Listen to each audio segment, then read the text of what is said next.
Hey everyone, it's Miv. I'm back from Lavender and Bergamot Kitchen, and happy National Pizza Day. We are making several short videos for you today about how to make your own pizza. So look for the crust video that Laura did, and there will also be one about toppings. But this video is going to be about sauce. So everybody is familiar with red sauce used in pizza, and what we're going to do today is make a pesto.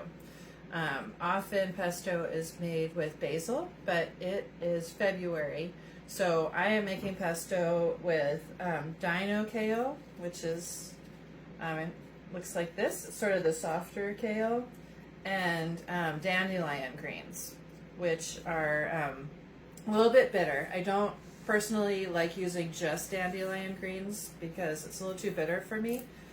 So that's why I'm adding the kale, and it's one bunch of each. So the kale I took off the stem, and the dandelion greens I'm just taking off the bottom part of the stem.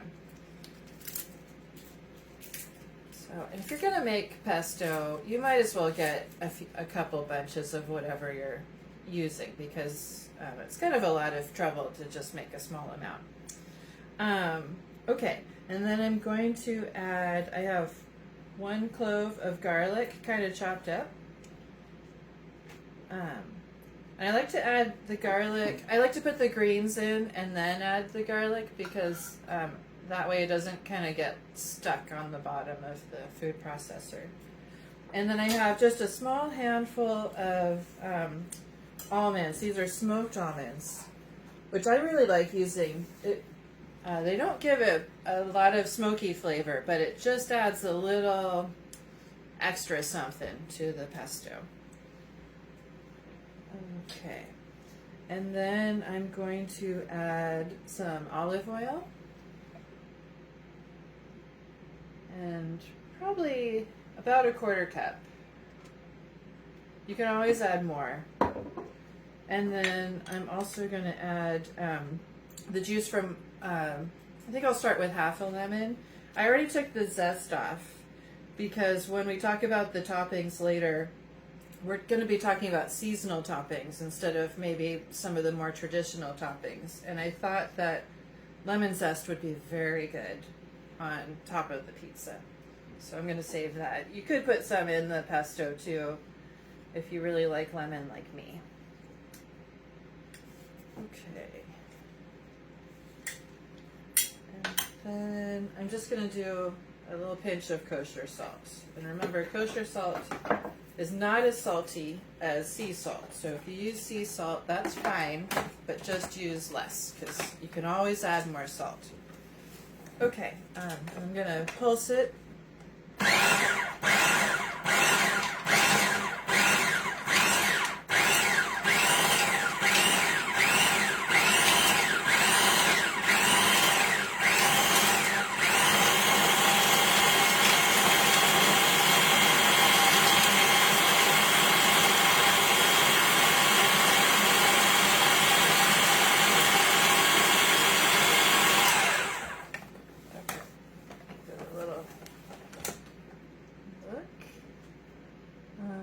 Okay, so let me show you what it looks like. It definitely needs a little more pulsing, but it's breaking down pretty nicely. I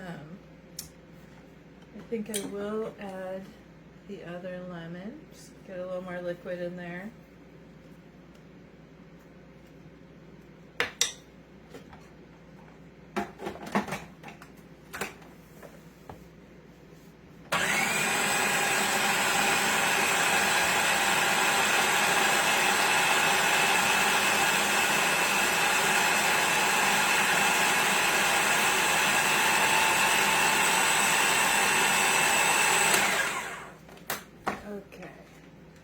This might need a little more olive oil.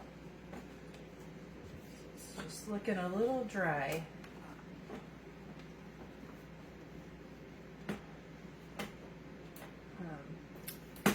And if you're used to making basil pesto, you might need a little more olive oil with kale than with basil, just because it is more fibery.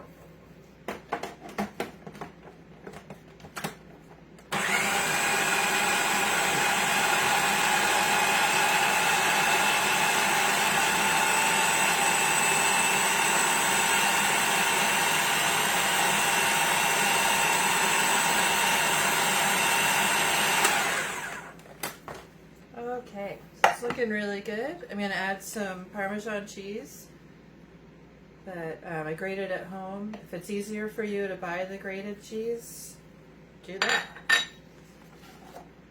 But you do get more for your money if you grate it yourself.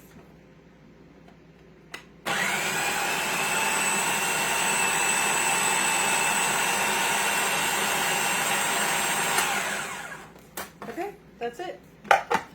Super easy, super quick. Give it a little stir.